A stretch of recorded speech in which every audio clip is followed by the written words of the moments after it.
G'day listeners, welcome to Barkarati, the sailing podcast. My name is Jordan Spencer and it's that time of the week where we get to hang out with some really cool sailors, but of course I have to share the microphone with my two idiot mates. So first off, let's welcome to the mic Mr. Brett Perry. Greetings, exalted one. BP. G'day, how are you? Coming at you from sunny Batam in Indonesia. It's amazing. This is the first time. We used to be all over the world, but now, not for years now, and suddenly you're off. I'll tell you, there's a deterrent. There's a deterrent to travelling. That's 7 days in a hotel room. That's no fun. There is only so much David Attenborough you can take. Yeah. I hear you, mate. I hear you. Let's bring in the other bloke. He had a voice that could make a wolverine purr. Mr. Nick Boyce. Well, I don't mean to rub it in, BP, but whilst you're in hotel quarantine, I was swimming, fishing, pissing, boozing, cruising, snoozing. There you go. Finally got my Christmas holiday in, which was planned for post-Hobart, but as you well know, I was in lockdown myself. Yes. So, being away, I've just not up to date with anything. I'm so if you're expecting anything from me, no. Bad luck. Well, I think Jay asked me the same off air. He said, so you've been catching up? And I said, look, to be honest with you, I had 7 days of quarantine. It was almost like I just shut off. See you later. Yeah. I don't know what's going on in the world. So it's fallen onto my shoulders once again. Again. Yeah, well, it's all about you carrying us, mate. But mate, I'm pretty cooked, to tell you the honest truth. Don't know what it. Basically, that sort of behaviour every day is it's hard. I need a little snooze. Getting old, mate. Getting old. I was away with my partner in crime, of course. We had our families, but one, Carl and Howard. So well, that's dangerous. Well, imagine. Plenty of festivities were had. Plenty of defender banter. Oh, absolutely. Look at it, more old shit we could buy. Buy for cheap and watch it go up. I'll just give you one little thing. Go on. The wives sent us to the shops to get some like apples or something. Yeah. And it was like a scene out of Dumb and Dumber. We've come back with spear guns, with swim masks. And forgot the apples, I bet. Oh, sorry. Oh, we brought a 24-pack of drumsticks back. Oh, beautiful. For the kids. Well done, mate. How can you be married to two idiots? So what we're going on? It is head down. So what have we got going on today? Well, we'll leave our illustrious leader to explain that one. It's all on his shoulders, isn't it? All right. Okay. Well, what I do know, what we do have is going to be sensational. Okay.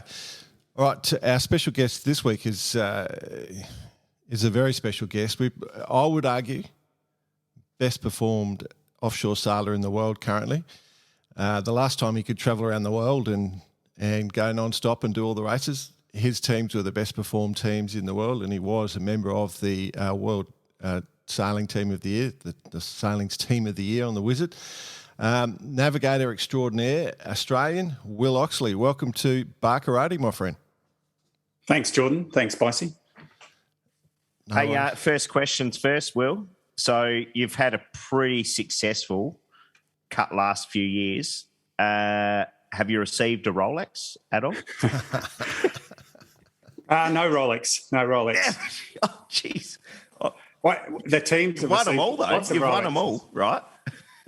We've had a good run of Rolexes. That's true. Yeah. Are they giving you shares or anything like that? Not yet. I have a wrist free, you know. You should go. You know what you should do, but you should go to one of the other major competitive brands and just say, I'm winning all these Rolex events. Would you like me to wear something else? And just yes, but the reality is, Garmin. Garmin is the go. So it's actually a useful watch. Well played. All right. So obviously this year, just the major ones have obviously the Middle Sea race. You're on the Comanche when she won not only line honours but overall.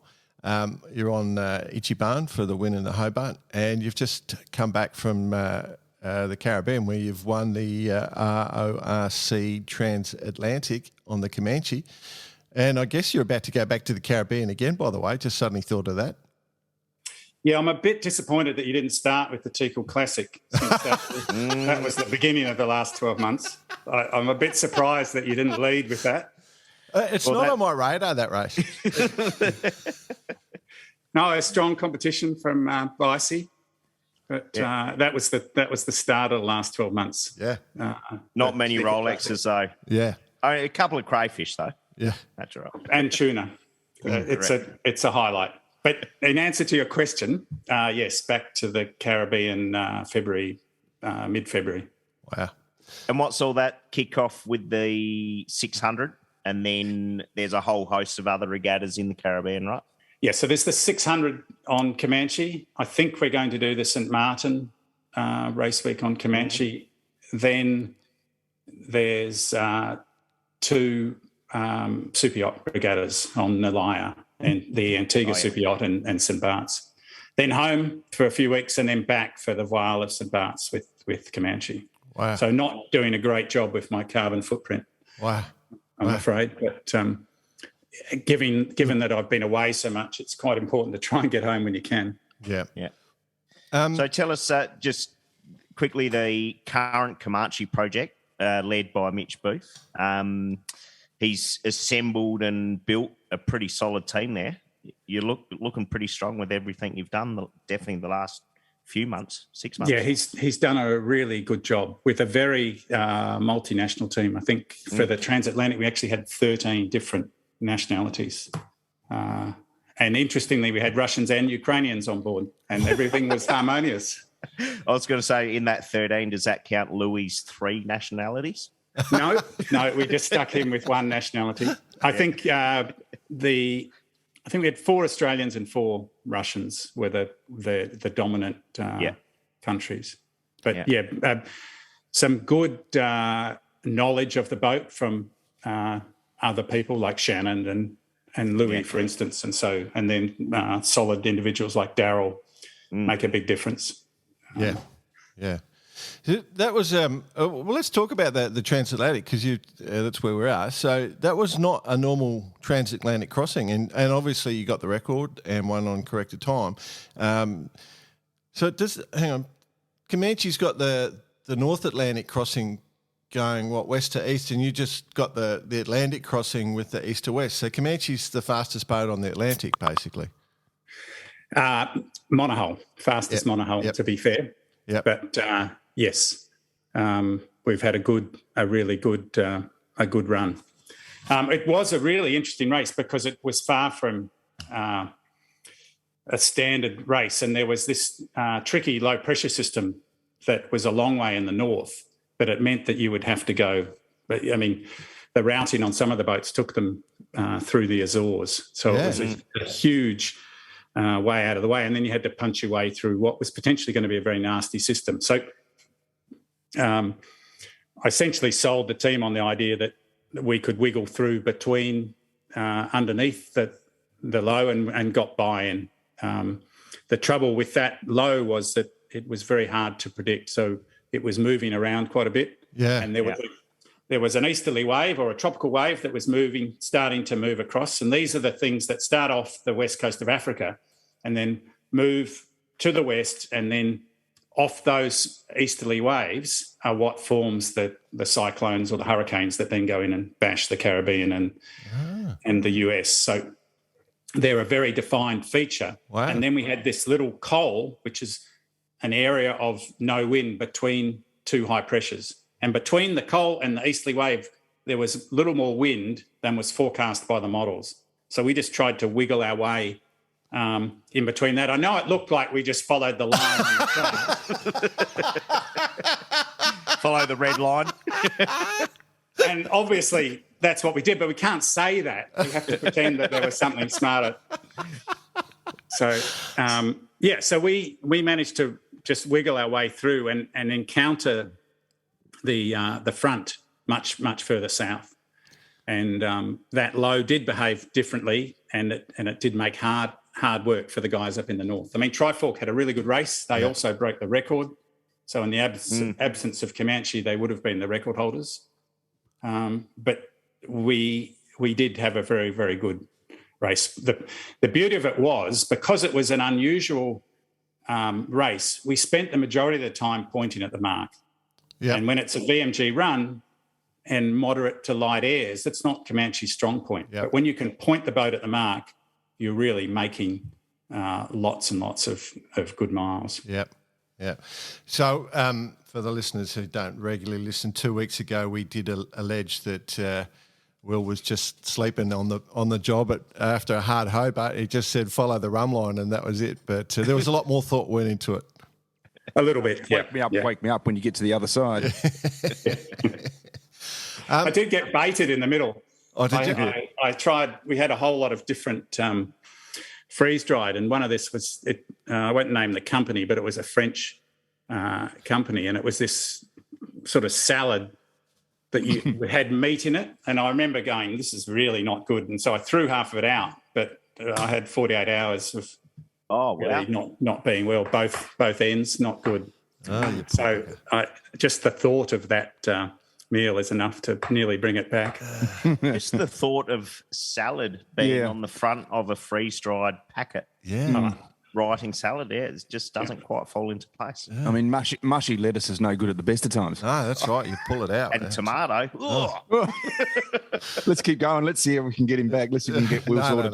No. So, with the whole pathway, mate, like you're a marine biologist by trade, like that was where you were going, and suddenly you're now the most your phone goes flat because the phone rings non-stop for people trying to get you on board, doesn't it? The reality is that once I get onto a good boat, I tend to stay there.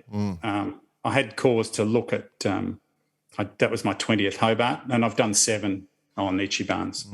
So I tend to stay with teams for quite a long time. You occasionally get calls, but it's pretty clear that I'm committed to Comanche and I've been with Ichiban for a long time. So if you're like an owner out there that was putting the best possible team together, like what would it take to get you on board? A Rolex? There's some interesting new events. The Aegean 600 looks like a really interesting new event in the Mediterranean, and this Baltic 600 looks like a new event.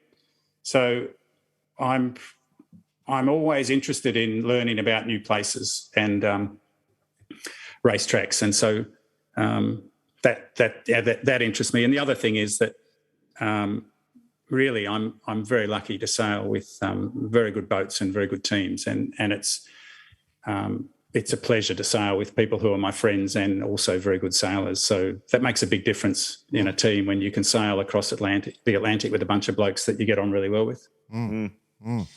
And the same for the Hobart.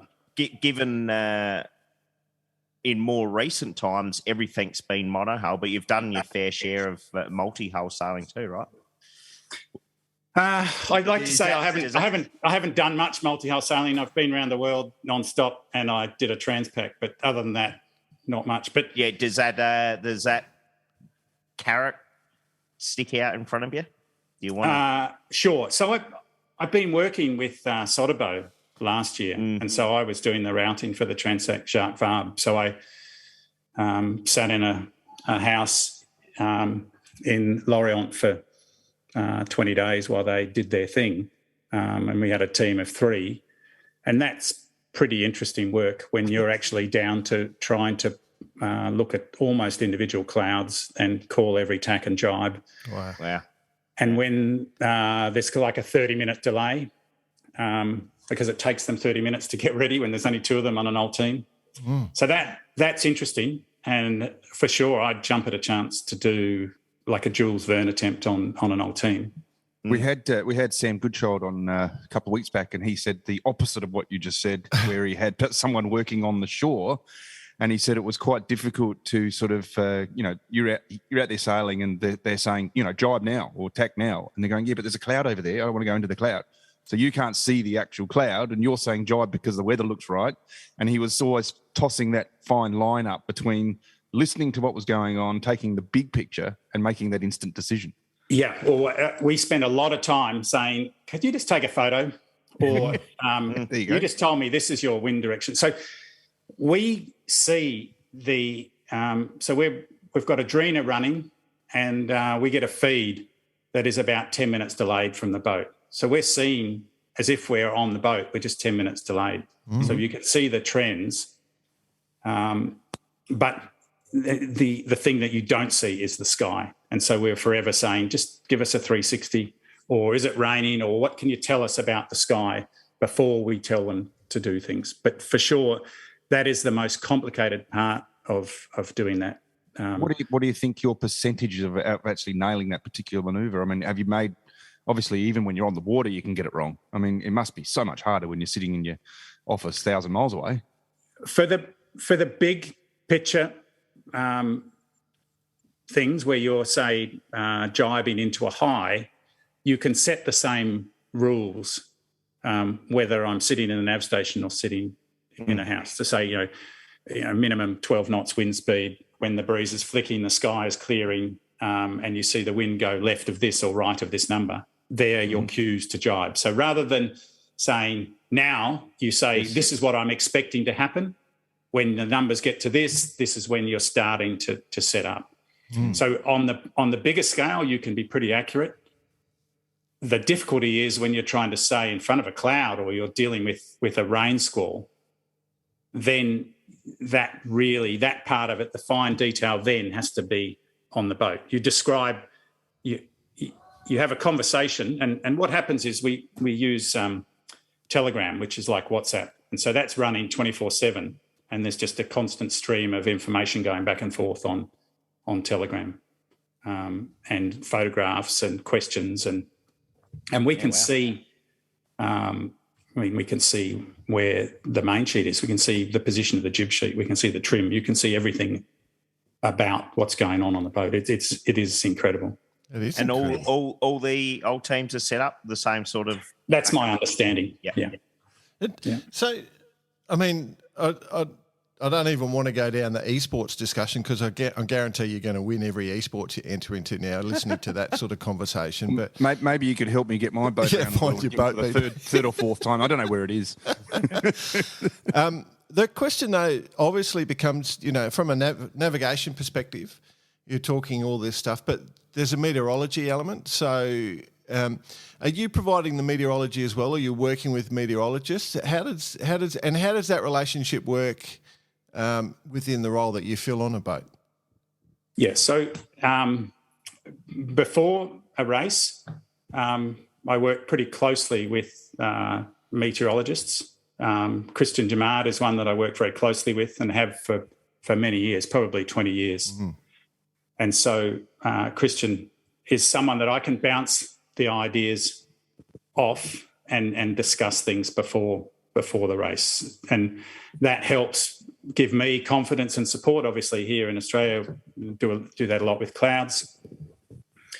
But then in the situation with Sotobo, essentially you are acting as a meteorologist. Now, I'm not qualified as a meteorologist, so I'm not a meteorologist, but I am a navigator who has a pretty good understanding of weather after 20 years of working hard at it.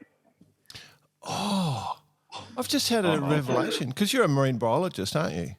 Yeah. Is the fact that you've done so well in the Hobart just because you know where all the sunfish are going to be? Sunfish Union. Well, we have an arrangement, obviously. I mean, we have trackers are on all the sunfish. I've heard they like a bit of a backhander. And those only corrupt sunfish. There's only a certain few that get access to that particular site to know where they are. And that would be fine, except I have done, I think, 4 Hobarts with Warrow. That's how you see. I find this sort of stuff really interesting, Will, you know, like the whole aspect of, you know, sailing. There's so much to know to be successful in sailing, and what you've done is become very successful by concentrating. And when you concentrate on a specific element of our sport, the amount of knowledge that you can learn and generate and show and refine, it becomes incredible, you know, like the stuff that you're talking about to me is just amazing, you know, like every sailor thinks that they would have some sort of navigation skill or some sort of meteorological skill, but the level of detail that you and to understanding, refine it so much. yeah, it's just incredible from an outsider looking in. Do you share this information with people? Well, I do, and which is a surprise to many people, but particularly during the time of COVID, I've written a few books in the past about modern race navigation because there was nothing out there. But then, in the same way that now everything that we look at on social media is videos rather than stills or photos, the next generation of people seem to be much more interested in video.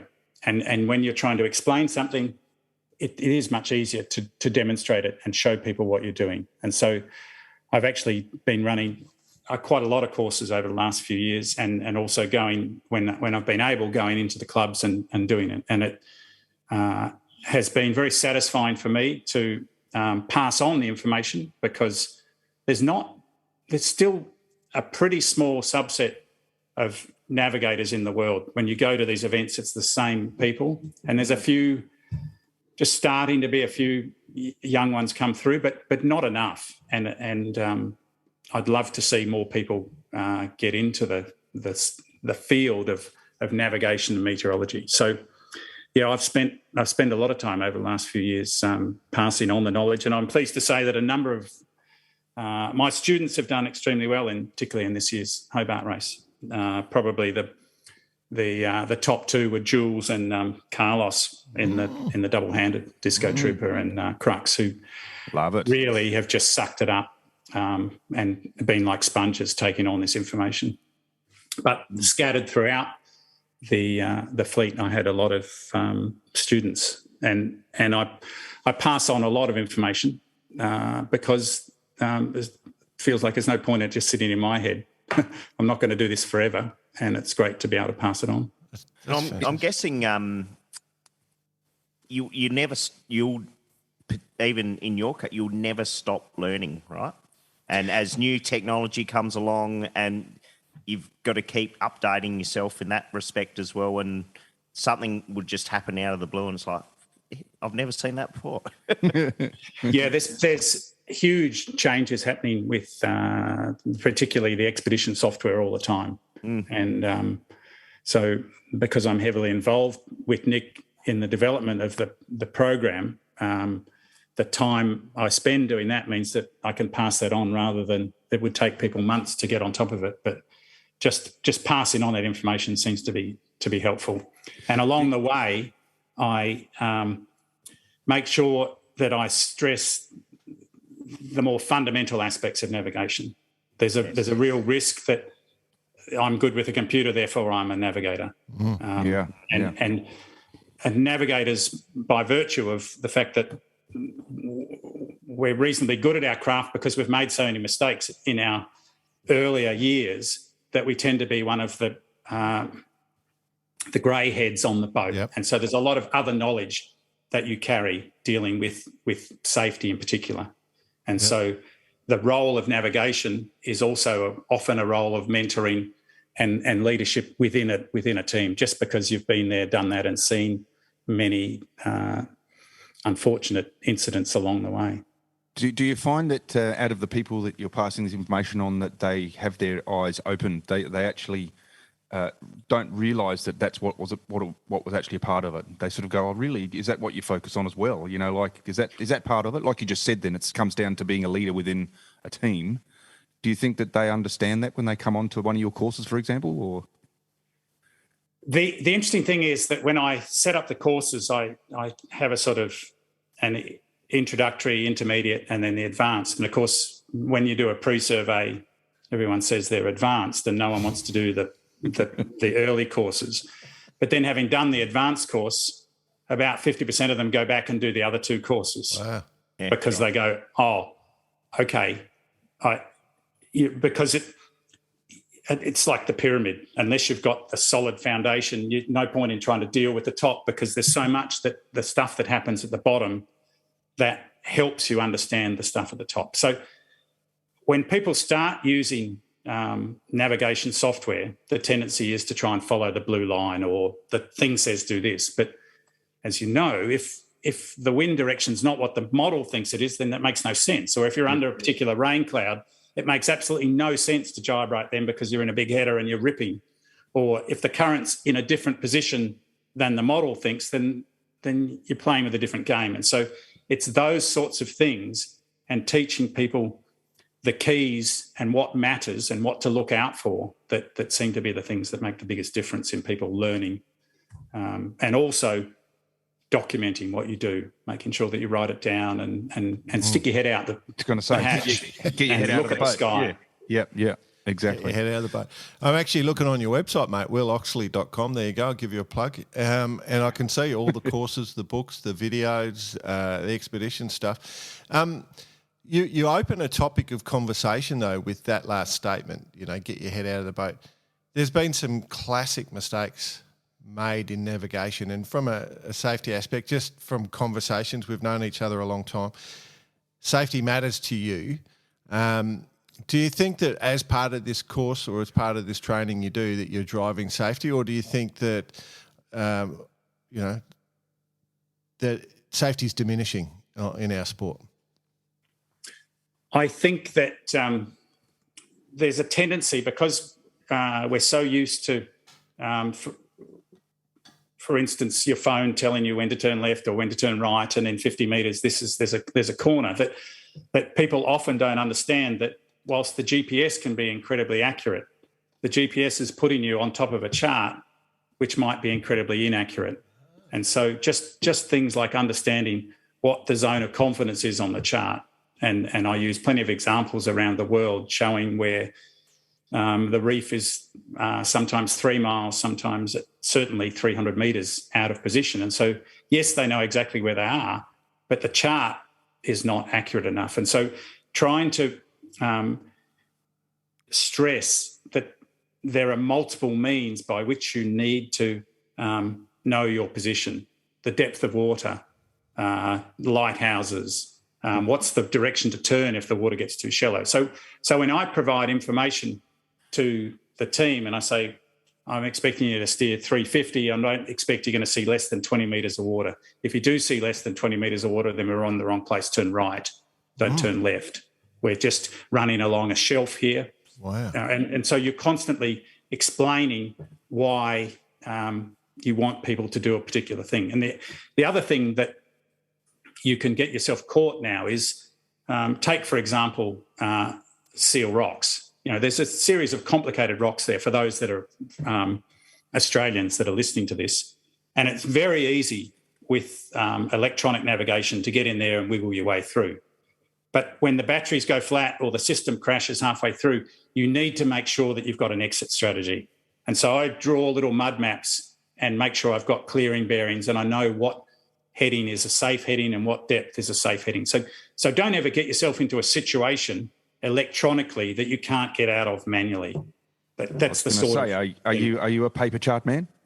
I mean, to an extent. I certainly am a paper chart man. The classic example of that is on Alva Medica, when I pulled out I was looking at the paper charts on leg one, and the young guys were going, "Oh, you're just doing that for a photo opportunity." And I'm going, well, no. And then after, and there was a question about how much the charts cost. But then after leg two, with the fateful Vestas incident, we never had another issue with talking about paper charts. So for sure, for me, paper charts are very helpful. But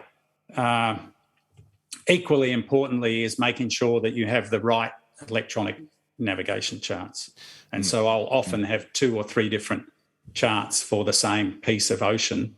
And if they're all different, then that tells me that confidence is low.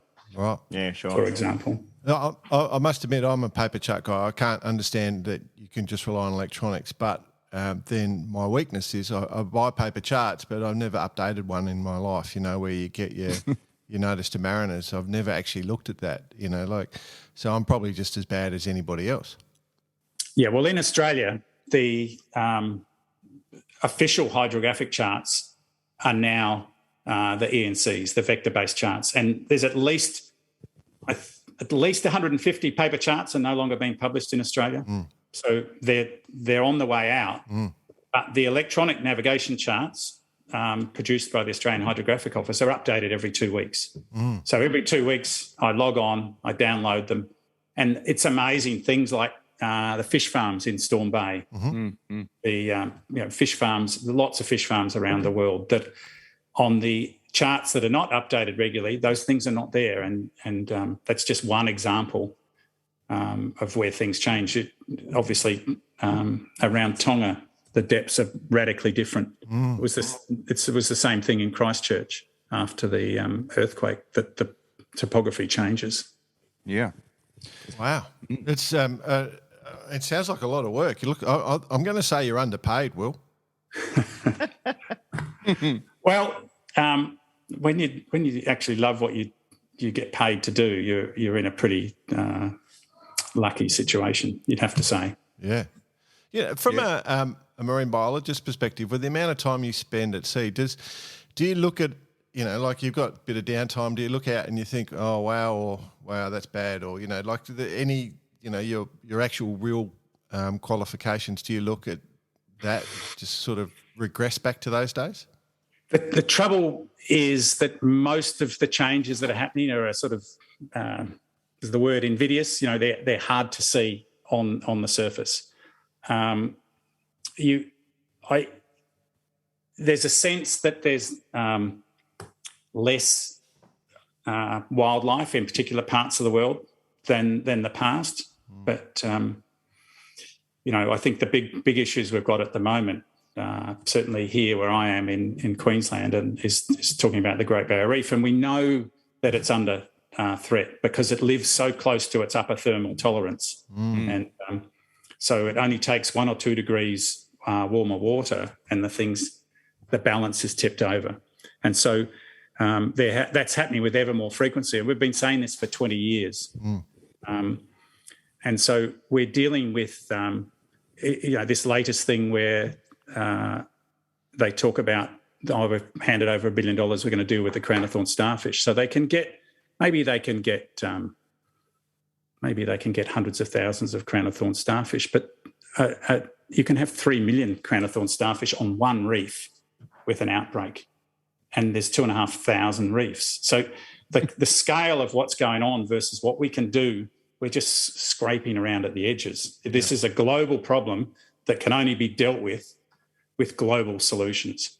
And when we think about global solutions, you don't have to look back to the CFCs. I mean, this was a global problem that we had fridges everywhere. The ozone layer was a massive problem, but the world got together, agreed what we were going to do, and now CFCs are not a problem. It is possible when we actually get together and are not dealing with the sort of political side of it, that when there's political will towards these things, we can actually get a lot done.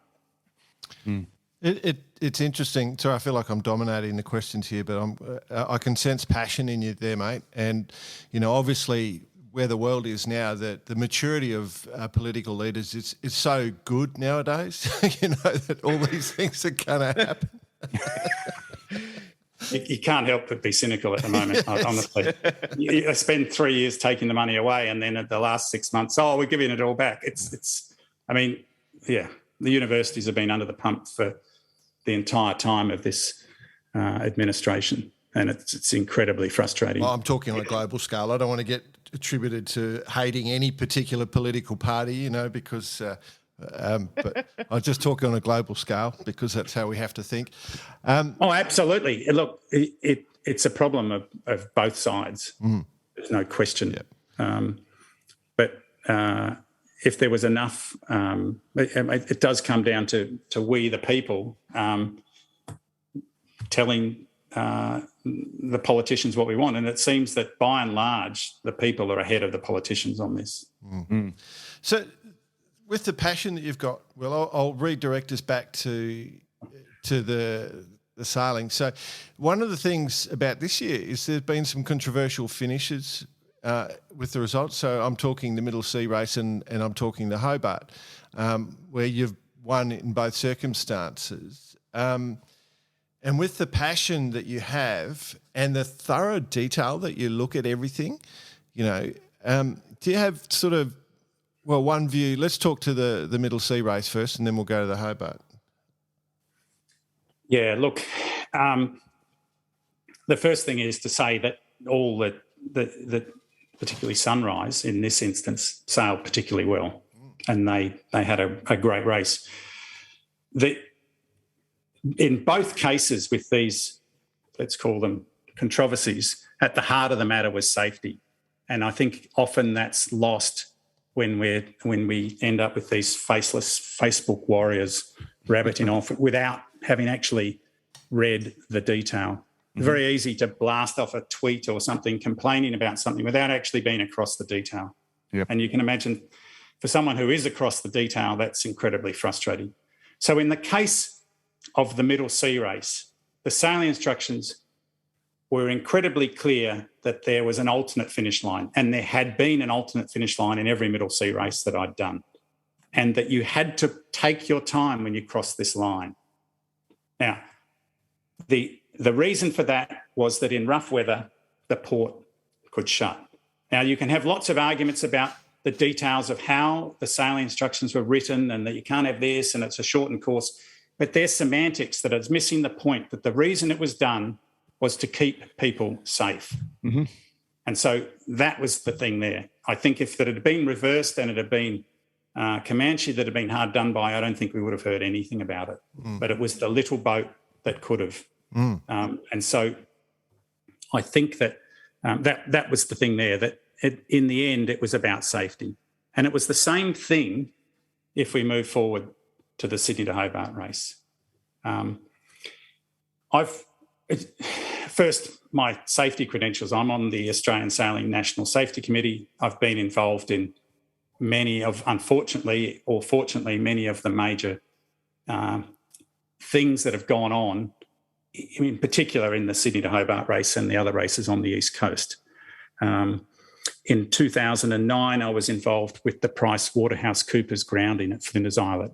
Now, there's a report published by that. It was published in January 2010, and there were two incidents that were described in that report. The first was Patrice 6, where they had a person overboard, and only one boat responded on VHF, despite there being many boats in the vicinity. And that was commented on, and the importance of VHF was emphasised then. The second was when PricewaterhouseCoopers actually grounded. Now, I was there on Yendes, and I guess it was about 3 o'clock in the morning. We saw the flares. I immediately, I knew which boats were in the vicinity. I made a VHF call, and every boat that was around responded immediately except for PricewaterhouseCoopers. So that meant we knew immediately who it was. And so just to move that to the end, the report emphasised the importance of always monitoring Channel 16. And as a professional mariner, it's been drilled into me for my entire life.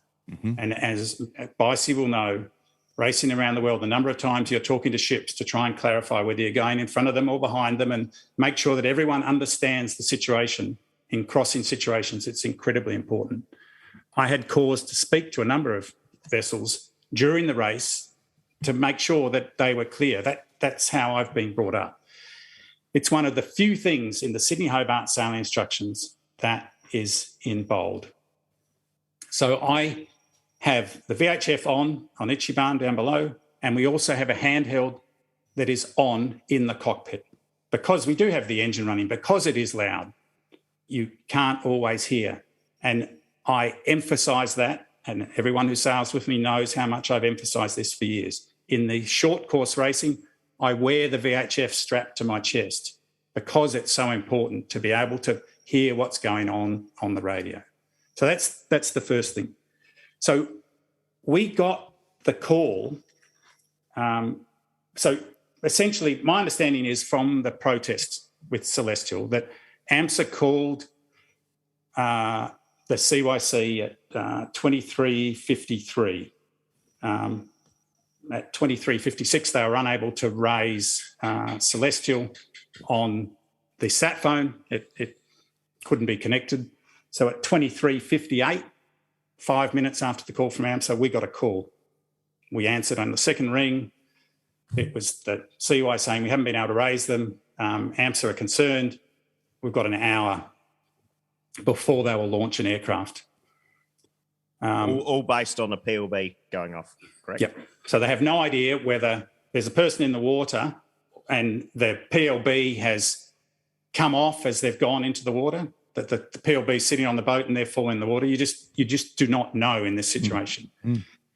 So we were asked, can we call them on the VHF? So we can just go, oh, yeah, we tried them on the VHF. No, sorry, couldn't get them. We're done. We tried. But instead, every 5 minutes we called them, we spoke to Quest, we tried to have chatter on the radio. So eventually someone would go, oh, there's a bit of chatter, what's going on?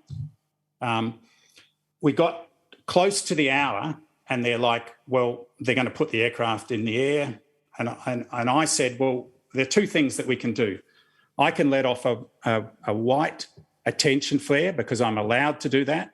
And maybe they'll see that and they'll listen to their radio because we knew they were close. Mm. And Quest saw the white flare and they were further away than Celestial. So we did that. Nothing happened. Now, this is going on the second night where the first night no one's had any sleep. So now we're into the second night. Instead of people sleeping in their bunks, every 5 minutes I'm talking on the radio. I'm digging around, I'm getting the flares ready, I'm talking on the phone. So for an hour and a half, we're totally focused on trying to deal with this situation. Mm-hmm. I then said to the CYC, look, the last thing we can try, because I'm trying to stop at least a $40,000 aeroplane going into the air to come to what is in all likelihood a non-distress situation, but we don't know. The moment that aircraft goes in the air, basically Celestial's race is over if there is no problem, because they have totally done the wrong thing. And how embarrassing, an egg on the face for the CYC. So I said, if I get permission from AMSA, I'll set off a red parachute flare, because if anything is going to get someone to listen to their radio, it's a red parachute flare. So they agreed they would delay. So now we've got, presumably, the crew's been called out of their beds. They're at Essendon Airport. They're on the tarmac. We will delay for 15 minutes while you try the red parachute flare. So red parachute flare. Then a few minutes later, another set of calls, and then Celestial comes up. And I'm like, hello, are you okay? Wow. Yes, all right, you need to call the CY. I then called the CY, told them that they were okay and that they would call them. For some reason, they were unable to make the call. But at that point, AMSA stood down. So it's really important for people to understand that if we hadn't gone that extra mile, there's no doubt in my mind that Celestial would have been blown out of the race. And so our total motivation at that point was A, to make sure that Celestial were safe, and B, to avoid the unnecessary and expensive waste of safety resources for something that need not happen. And this is not the first time that I have done this for Celestial. So I'll just leave it at that. But this is not the first race in which I have stopped safety people coming to their aid because of lack of monitoring of the VHF. So for people to say that Ichiban is in the wrong here is totally bizarre. Yeah, certainly lack of information and probably those keyboard warriors, right? Or spite. I've got to say, though, I appreciate so much hearing that process. Like it just, that's a whole wow moment, just listening to that whole process. And obviously it sounds like you've copped a little bit from people because there was a lot of passion in the way you said that. So it was good to hear that, just that, you know, the logic and the thought process coming about that. And, well, amazing seamanship, mate. Well, my interest is, as I said, my primary interest is in safety. The race doesn't matter a jot compared to looking after people. And we, as fellow competitors, are most likely the ones that are going to rescue other people. Correct. And if you look at the situation is no one really did know if there was someone in the water. That's the fact. You have to respond to the situation as if it was the worst possible scenario. You know, and that's exactly what probably is brought to light here with the absolute importance of monitoring Channel 16. And I think if that's the first lesson that can come out of this particular discussion, then that's what's got to happen. Yeah, so the question has to be asked, as a result of this protest, is this year's race, going to be safer than last year's? And the answer has to be a resounding yes. I agree. Because people are going to pay more attention to their sat phones, and B, people are going to pay more attention to their VHF because they realise how important it is. And this brings us on to the other point that I know that Jordan wants to talk about, and that is the single sideband radio. Now, I'm an old guy, so I've been around the world using single sideband radio. I was involved in the 1998 Hobart, and the massive advantage of the single sideband radio is the party line aspect of it. Everybody can hear what is going on. I've also been involved in the situation where Bicey was also involved, where we were dealing with Movie Star and the distress. And so in that situation, I had Sat-C, but I had two sat phones. I've had people calling on the sat phone, trying to type things in the Sat-C, and things are engaged and you're repeating things and you're talking over and over again. You're repeating what's going on. And so the massive advantage of the single sideband is the party line aspect, that you can hear whether you can be helpful and jump in or not jump in. Yeah, right. So I accept that we're going to move away from that.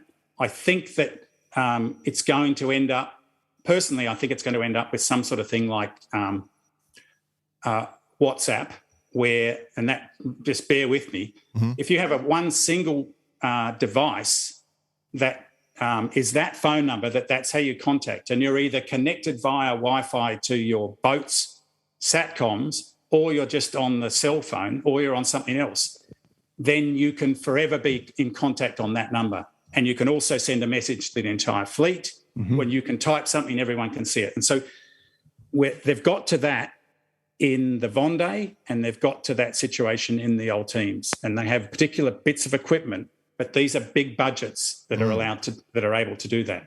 So now people have been saying the sat phone's great, you don't need anything else, it's going to be fine. The whole celestial thing has just brought that into question again. We used to have 4 single sideband calls a day in the Sydney Hobart. Now, it's a huge pain for a navigator. You get no sleep. But if we'd been in the old rules, there would have been a call at midnight. Celestial presumably would have answered, and we wouldn't have had this drama. So unfortunately, this situation has also brought into question how we're going to manage this going into the future. And are you going to be part of that decision-making process? Is that have they built a bit of a team to do that? This year, during the race, there were a subset of navigators that were asked to communicate with the race committee prior to each sked via both email and text. So on every sked, in addition to doing the sked, I sent a text with our position, and I sent an email with our position. And so this was part of the process of trying to move forward. So things are going on in the background of trying to come up with a system, but as to exactly how this will move forward, I'm not sure. But obviously, I offer my services to the CYC, and as member of the National Safety Committee, I expect that we will have some role in some of these things. Certainly. Very cool. It's a great discussion. I appreciate the honesty that you've given us too, mate. Like, it's just a real eye opener for me. Absolutely. Is there any other safety things that we should ask? I think that as a result of this celestial incident, it brought to mind a couple of things. One is that in the sea survival, probably we should talk more about the radios, because there are only 2 people on each boat that need to actually know how to use the radio.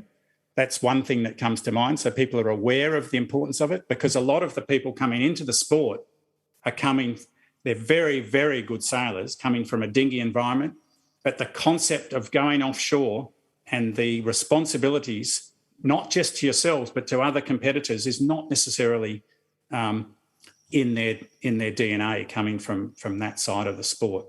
So that's one thing. The other thing is that the latest safety regulations, certainly at the world sailing level, require that all the VHFs that we have on board have digital selective calling. Now, digital selective calling means that if you know the MMSI, and sorry for the jargon, but every AIS transmits an MMSI number. So every boat in any race in the world that is an offshore race has an MMSI number. If you know the MMSI number of that boat, you can type it into your VHF and you can call them directly and the VHF will ring. Now, we haven't got to that level of sophistication, but we probably should, and quickly, in the Sydney to Hobart race. And so you get a list of every boat, you get a list of their sat phone number, as we do in BICES, not in the offshore races. You get their sat phone number, their email address, their MMSI number, and so you have multiple ways of contacting them. So I think that's one thing that should come out of this. Fantastic. Yeah, brilliant. It seems, there's a few other little fun things I wanted to throw at you, but I feel like I'll be guilty doing it, like we've had such a good lesson. I think that the way to finalise this discussion that we've just had is that there's obvious value for people out there listening to jump onto your site and actually do some of your courses because of the knowledge that you demonstrate. And the basic thing that you're going to get is you're going to be a safer sailor. And that's the most critical thing about going to sea. Yeah. As a navigator, I say the first thing is that you've got to keep the boat and the crew safe. That's your primary goal. Don't forget that. Any of the tactical stuff, everything, that's all secondary. The first thing is to make sure that you know where you are, or as I like to say, more importantly, where you're not. Because often in the past, in the olden days with celestial navigation, it was about knowing where you weren't. If you're not in danger and you're not in shallow water, there's no islands around, it doesn't matter that you don't know exactly where you are to within 5 miles. But if you know where you're not, then you're safe. Now, that sounds pretty Monty Python-esque, but if you think about it, going up the coast, if you know you're in 100 metres of water, in large parts of the coast, you know that you've got no dangers. I'll say this, Will, if you ever go out socially with Nick Bice, his favourite thing in the world, and I feel like I'm the navigator in this relationship because his favourite thing in the world is you'll have one beer, and the minute you've had one beer, his next statement is "roader," like as in you want a roadie just one more for the road sort of thing. And you know that then somebody's got to look out for his safety the minute he starts talking rotor, because there's at least 93 rotors to come, And depending on where we are, depends what category it is as well. Yeah. To the different levels of safety required. And I was going to touch on this a second ago, Will, when you said, your number one priority is to manage the, manage the safety of the boat and the crew and onshore as well. And deal with those BICES situations. I seem to recall, Brett, you might have had a couple of incidents in Customs House. I wouldn't speak to I think I've got the hat on too, by the way. And don't forget that I've spent a bit of time with BICES and Coxie in various stopovers around the world, so I'm well aware of the one for the road. Yes. The favourite event, mate. What's your favourite event to do? Look, the first two that came to mind when you said that was short course, Hamilton Island. Oh, yep. And that's my local regatta. Yep. Domestically, you'd have to, particularly not because of the crowd, but obviously Port Lincoln is obviously important. I thought I was going to have to edit Teakle Classic in there, but no, nicely done.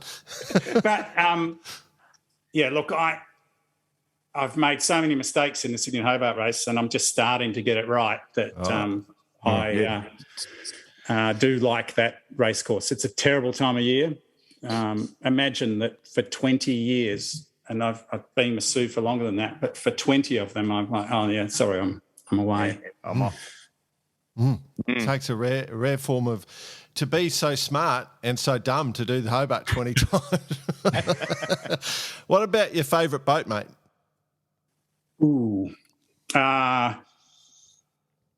probably the first boat that comes to mind is Scandia / Kingfisher, the Open 60. I was lucky enough to do Transat Shark Farb with Brian Thompson, and just tiller steering at 25 knots, two of you ripping to Brazil is just amazing. Yeah. And it looks like a lot more fun than the current foiling boats, which just look like a nightmare. Does your desire, has that diminished once you see them flying now? Well, I think what I see is that the old teams look like a safe, sensible boat.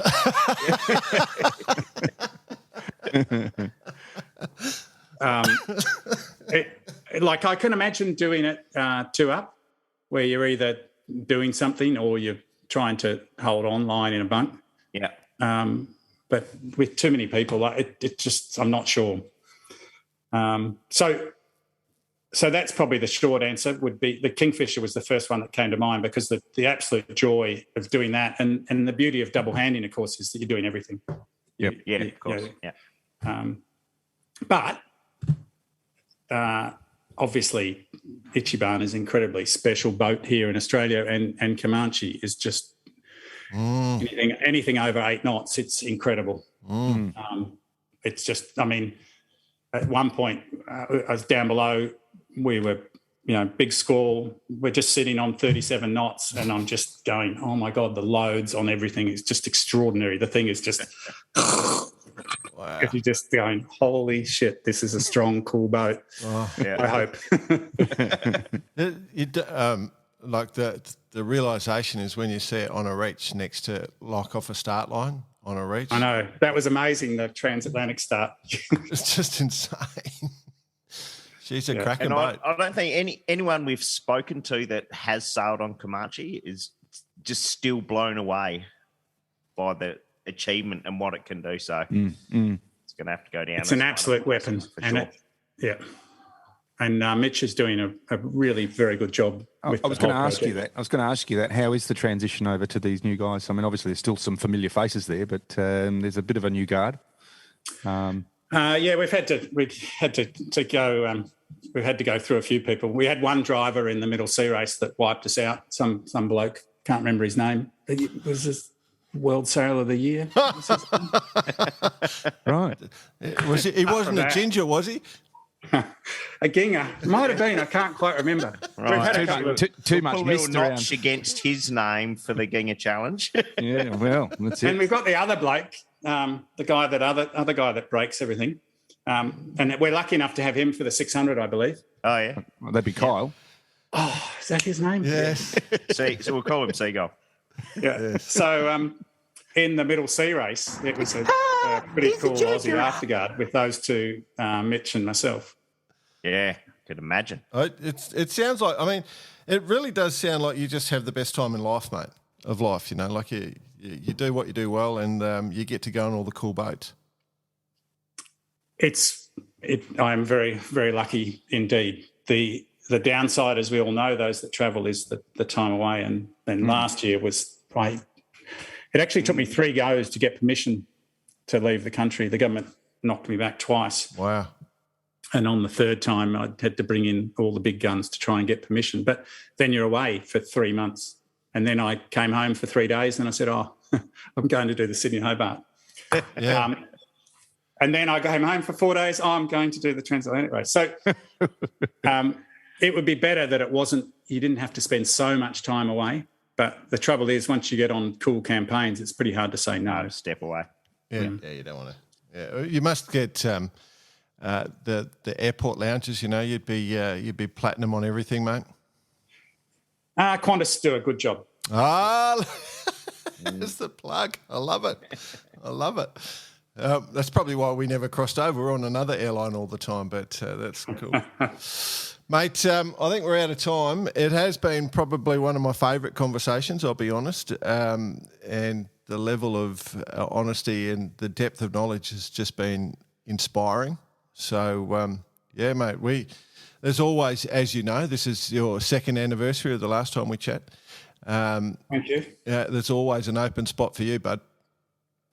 Well, thanks, guys, and keep up the good work. It really is a great program, and I'd love to know how many people actually listen each week. I guess you guys know. We don't. Because we haven't ever tried to sell any advertising or anything. We haven't paid the subscription service because it just costs us money. One day we will, but we don't want to take money out of sailing, so we don't want any sailing sponsors. We will happily take sponsorship of a valid, credible beer company or something. Yeah, like a car company or something like that, like that, or something that's valued, like an internet company. But we won't. We don't want to pull the money out of sailing, and it costs us. It costs us, so we don't pay the subscription. But we do have a fair idea just on our feedback we get and the responses we get. We know we're way bigger than we're expected. Is the best way to describe it. That's great. And do I get a second merch pack because I was on the second time? The first one didn't arrive. The first one didn't. Well, how do you know? You may or may not. As I recall, the only thing that happened was I had to actually get beer for Brett's mum and dad. Yeah, that's right. Yeah, you had to pick it up off of the old folks. There's a small charge. I haven't yet charged. I'll tell you what, we'll make something happen there. Once you never know. This episode may go as large as your appearance on Conversations on the ABC. That was still ranked amazing. Up there in the top 10 of their conversations or something, I believe. Yeah, amazing, really. That even came close to Barkarati. Oh yeah. But once we start making money, mate, we'll ship stuff to you non-stop. Yeah, well, I'm looking forward to seeing the X2, Brett. Ah. Well done. Yep, thank you very much. Well, we're working on it. Good. There's a bit more enthusiasm required there, BP, I think. Yeah, he looks a bit weary, doesn't he? Yeah, it's a bit that way. We're still recording. It's all good. Dear. All right, mate. Boys. I'll go and see how. Pity I won't see you at the Teakle Classic, but best of luck for the coming months. Yeah. Yeah, thank you. And enjoy the rest of the I always say it. I mean, I think they're the only two events that Comanche's ever won on handicap. I keep saying they're never going to do that again. Yep. But genuinely, that's pretty unusual. Yeah. Yeah. Great point. Just do the next one. Beauty. Yeah, that's it. Just keep rolling. Excellent. All right, boys. Yeah, Thanks a lot. Thanks, Will. See you, you, mate. Good on you, mate. Cheers. Cheers.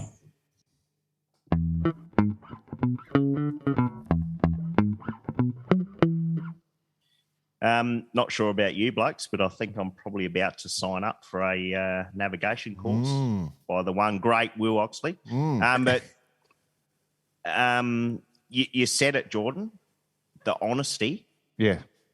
the passion was intense, and that is good. That's what we like. And, big thanks to Will for putting that across. But every time we speak to him, whether it is actually on the show or off the show, it's an in-depth discussion, and you always come away with something. And I reckon all our listeners will be doing that from this.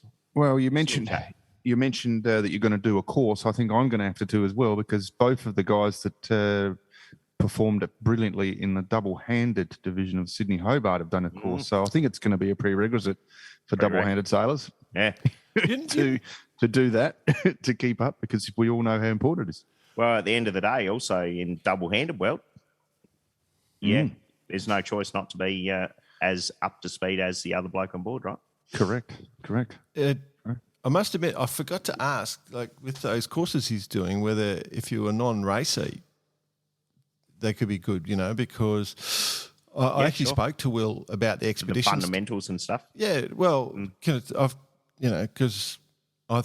if you want to go cruising, for example, understanding some of that software so you can have the best possible routing so you don't actually sail upwind at all. It's a really good point. Really good forever sailing downwind, because I've made that promise to my wife that whenever we buy a boat, a cruising boat, we're going to sail downwind the whole time. She's never going to have to go upwind. And I did discuss that with Will, and he said, you may have stretched the truth there a little bit, mate, but but I wonder if there'd be real value in cruising sailors, because I think we want to try and expand a bit of our discussion into not just racing. We want to talk about some of the interesting. Everything's got to be interesting on this show, but yeah, we should have asked that question. Failing on my part. And it's funny you should say that you were going to sail downwind everywhere. When I was on one of my cruises around, I often said, look at these guys, they all sail downwind everywhere. There must be a spot in the world that they're just all still banging into a wall, something like the earth flat, they're just banging there waiting for the breeze to change direction so they can go the other way. Mate, you're still doing it with your bloody virtual sailing. You're right. That's come up twice. It actually came up in conversation today for lunch as well. Actually, on that topic there, Jordan, I think it was during the Puma Volvo Ocean race when Puma was involved, sponsored by Berg Propulsion. Oh, yeah. And there was a lot of discussion with a lot of the clients of Berg who are buying propellers is you don't have to be on a sailboat to do routing, right? No. So these ships, or these different size power vessels can use routing as well. So it's not only the sailing world, and it's all to do with the weather and what speed you get to the next place and how it all interlinks with all that sort of stuff. So even if it's a powerboat, it's worth having the knowledge, and you can do your own routing as well. Very cool. And I think coming from Will, the way he communicates as well, as we sort of experienced in that discussion, it's all there.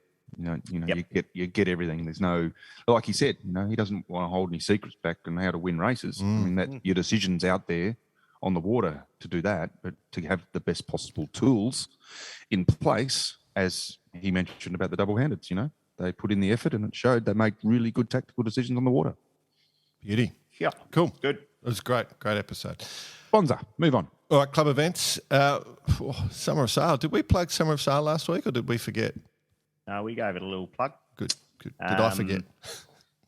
Yeah, you forgot. You forgot we did it. Oh, she's been run and won. It's been what you say perfect Adelaide sea breeze conditions. It was a bit lighter in the morning today, I believe, but the afternoons turned on that 18 to 20 knot little sea breeze setup. Congratulations to all the winners. Congratulations to Harry and the squadron for putting on a great event. And congratulations to the overall champion. Oh, yeah. The overall champion. Who won it, the kiteboarders. So despite all the other classes, and I'm frantically trying to find his name now. But he and we're getting a bit of a theme here. He went straight bullets the whole regatta. There you go. So, well done to that guy. Yeah, it's to that guy. For all the stuff we've said about kiteboarding, and for that to be the dominant class, that's pretty cool for them. So it's quite an unusual thing that, like, you see them out there, the kiters, but to actually have them like in the same race area as all the other classes as well was quite unusual. Yeah, I was talking very good. Talking to Sandy Higgins last night on the phone, and he did the wind dinging racing. Correct. He did mention just how quick those the kite fallers are going. He said it was quite impressive when you're up close just to see just how quick they're going. So the other event that's coming up, we have commented on that once before, how the dingers don't exactly blow the speed records away, the dingers. No, not the dingers. No, I was talking. Yeah, that's right. Not the dingers. Yeah, they're like watching a Volkswagen Beetle climb a hill. It's not that fucking quick. But it's fun when you're in the car. Yeah, that's right. You're enjoying every bit of it, but you're not going fast. Caribbean 600 coming up in a couple of weeks. So big one. Yep. And we got an email from Nicole Butcher just talking about how Royal Prince Alfred is going to be hosting the ORC New South Wales Champs 11th to 13 Feb, and the Pittwater Regatta, 12 to 13 Feb. So ORC New South Wales champs will be run over 3 days. That's passage races, inshore races, and offshore race with windward lewards for the ORC rated yachts, and the Pittwater Regatta will be held over 2 days racing, and includes PHS as well. So, and also the Sydney 38. So a lot of keelboats up at the Royal Prince Alfred, which is one of our favourite clubs. Big supporters of bar karate. So a few events coming up. Yeah. Yeah. Yes, it's interesting. The ORC is taking a bit of a stand in that region, so we'll see how that pans out. Yeah. All right, moving on to the Jack Lloyd Memorial Listener of the Week. We've got 2 nominations here. The first one is Nicole Butcher, who sent us all this information in about the offshore, the Royal Prince Alfred event, and then sent it was quite an involved letter. Do you want me to read it, boys, or do you want to read it, or how do you want to do it? Good way to put it. Good way to put it. It's quite an involved letter. No, go on. You just run with it. See how we go. Well, I'll set it up first. Nicole does have a little bit of a go at us. I don't think it's done from a perspective of malice. I think she was doing it from the perspective of trying to promote better and higher quality. So I'll read the letter. So I certainly, Nicole, if you're listening, I didn't interpret it as that you were having a go at us. I interpreted it from the perspective that you were just trying to make things better. So the first point is a woman fleet representative for the Royal Prince Alfred and the New South Wales Advisory Committee to Australian Sailing. There's quite a bit there, just setting your credentials. I love that you're sharing fantastic stories from a diversity of sailing characters. As we all know, sailing still has a long way to go, embracing diversity, and all more so as you move up the ranks with the competitive side of our sport.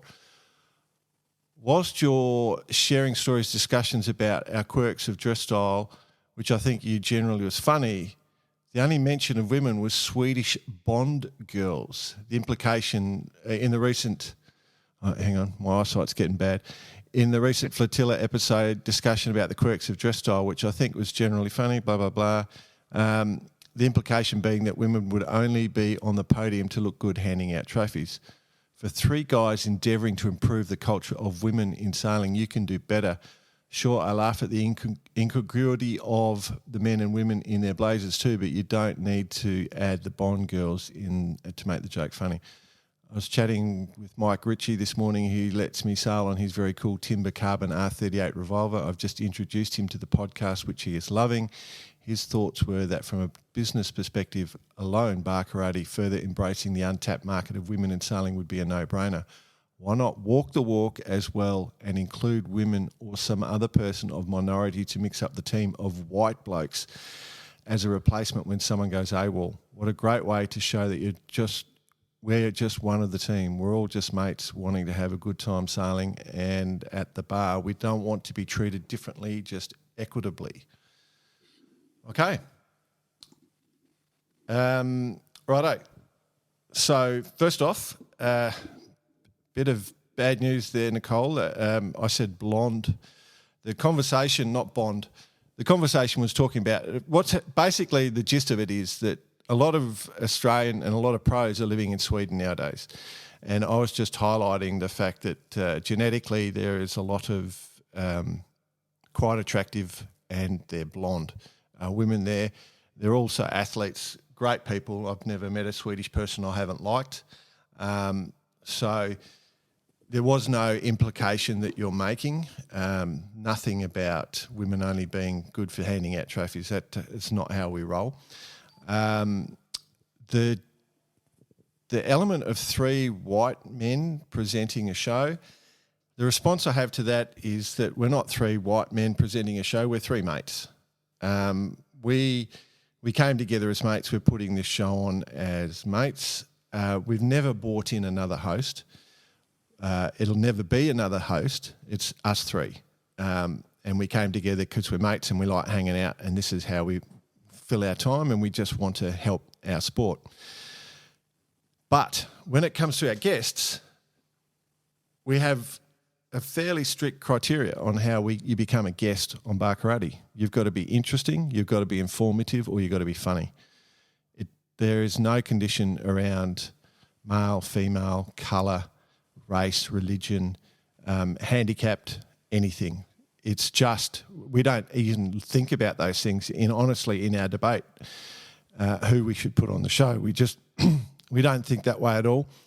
So from the perspective of the way we run the program, as I mentioned earlier on the show, we don't actually take any money for this program. We're not running it as a business. We will.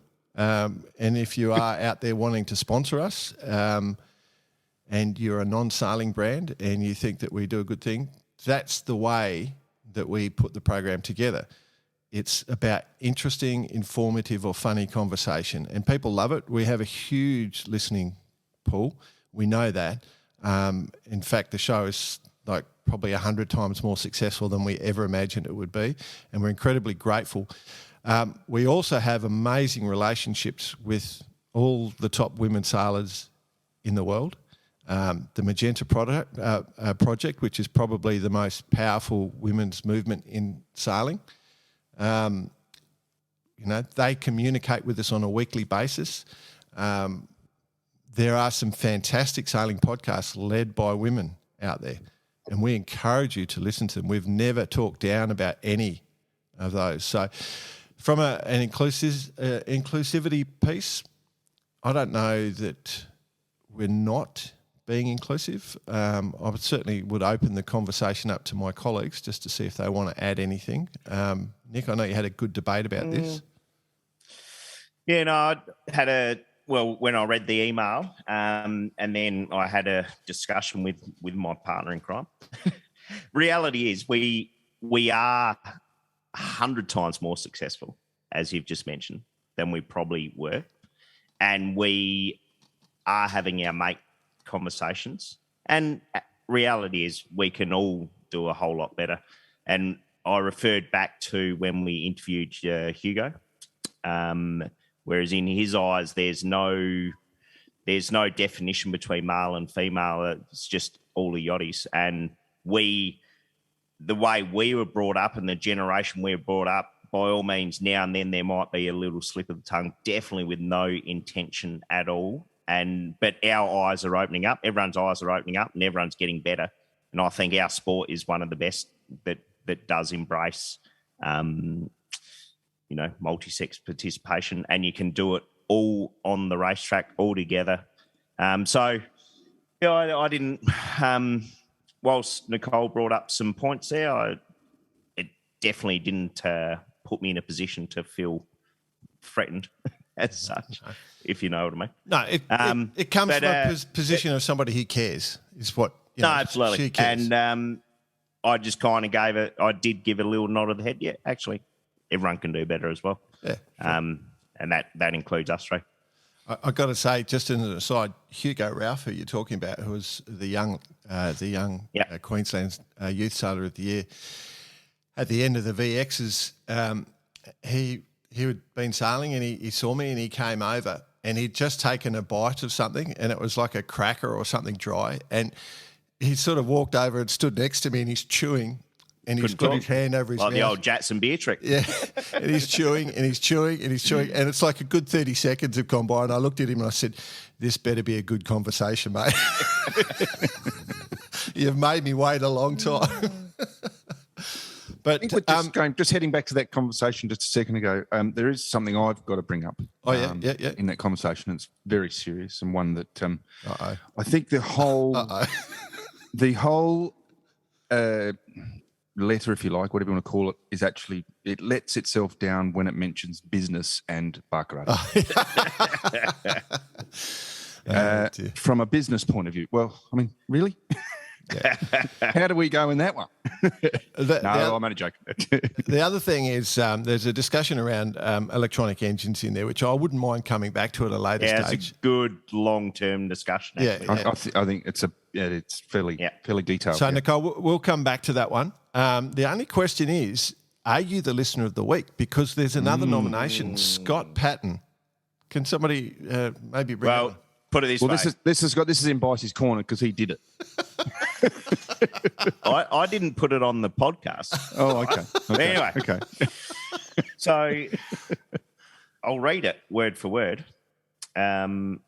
Scott Patton has written in, and we know he's a good listener.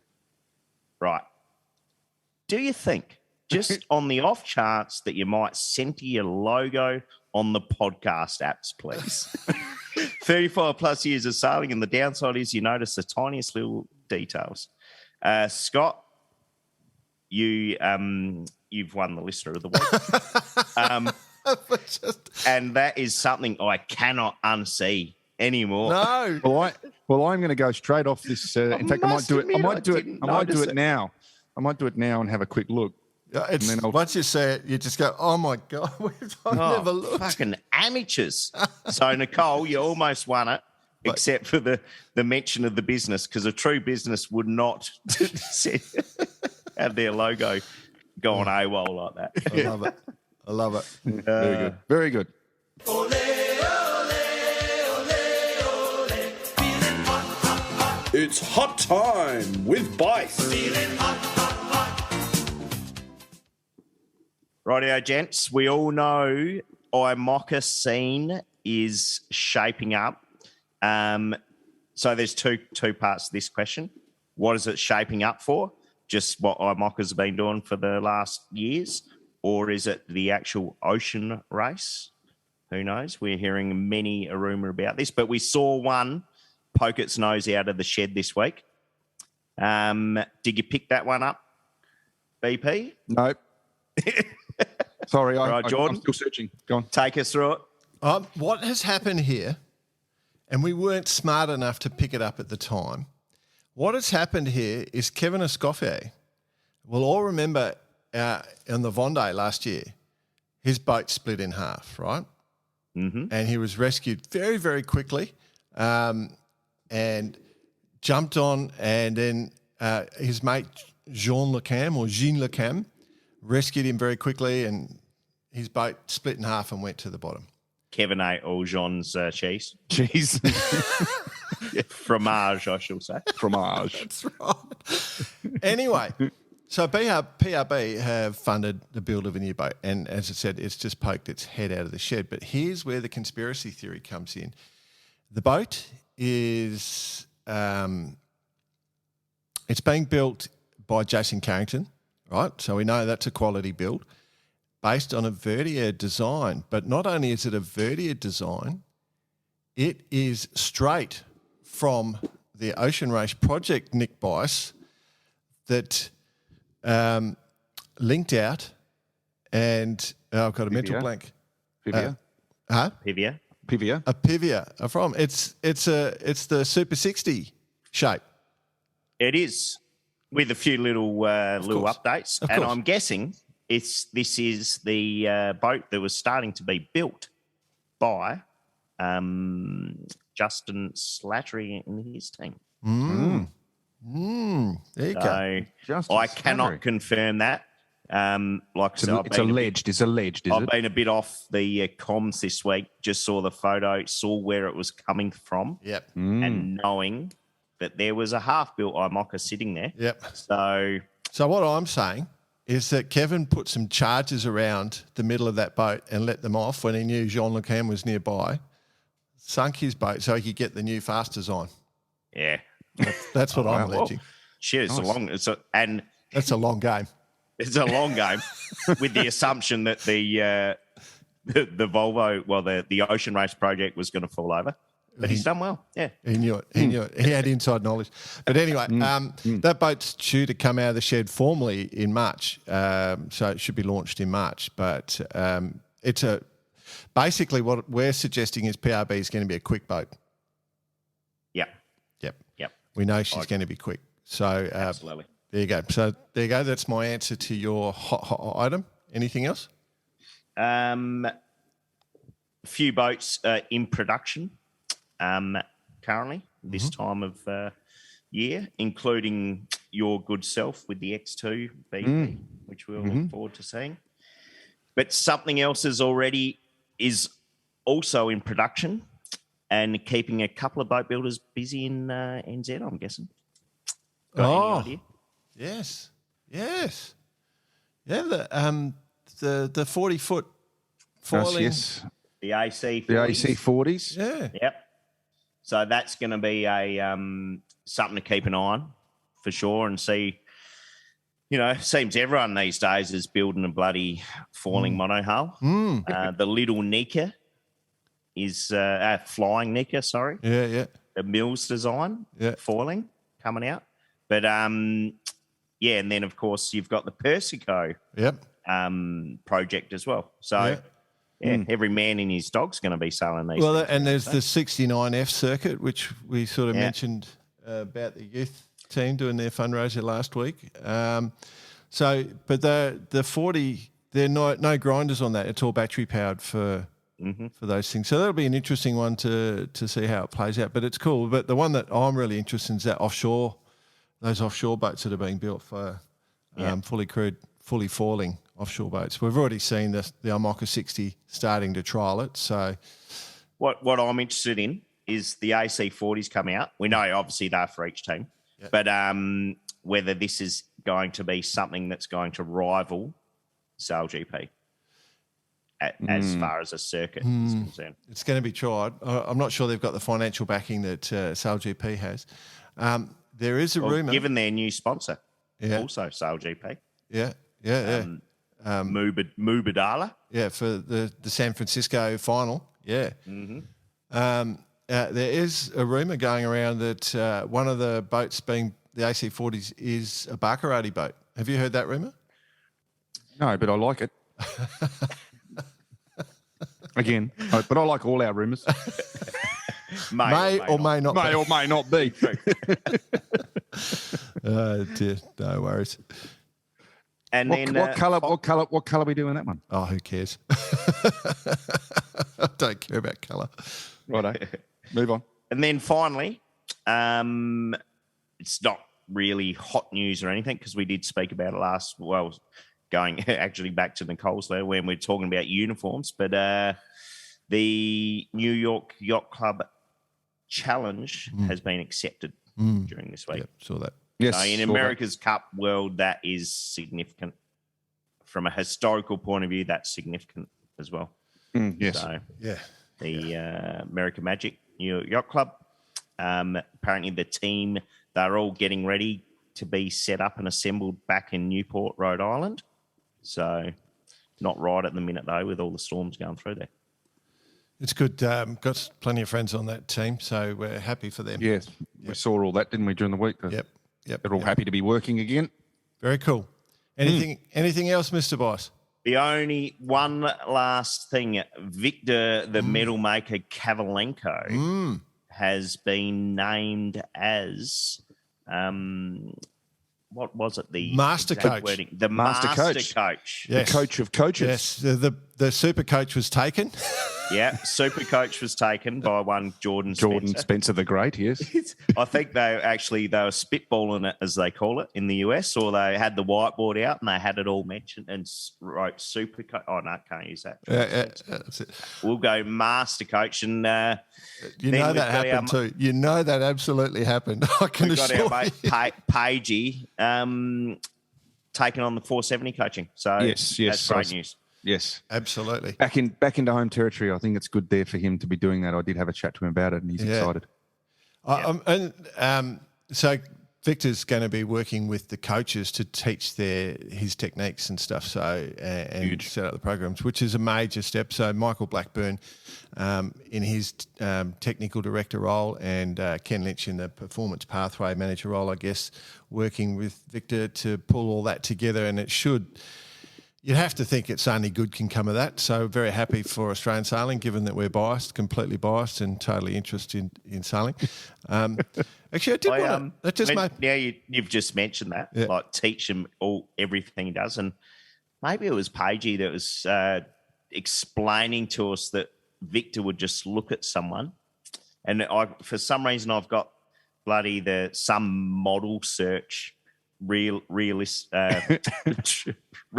TV show in my head, and he notices the perfect body shape to be that perfect crew member on whether it's in a laser or maybe it was Werniger's telling us about. But who you're going to sail a laser, I recognise you, and how Victor is going to mentor the other coaches how to know that. Yeah, specifically. Walk around with a pair of scales. Just jump on here, thanks. Look for a bloke with a gigantic head. That'll help. No weight jacket required. Nice and tall. When you went down the body shape thing, I thought, oh no, Nicole's going to send us another letter. Actually, I do want to. One thing I did forget to point out for overseas listeners, just to give you some cultural understanding. When it comes to Australians, when we bag people, like we make a joke at their expense, it generally means we have the most respect for them. So you will hear us. We're always making jokes about the New Zealanders, or we're making jokes about the French. It's simply because we know that they'll laugh it off because they're so good. So. It is kind of a cultural thing in Australia to behave that way because it's a sign of respect. I just thought I'd clarify that in case people. So if we haven't taken the piss out of you yet, stand by. We're coming for you.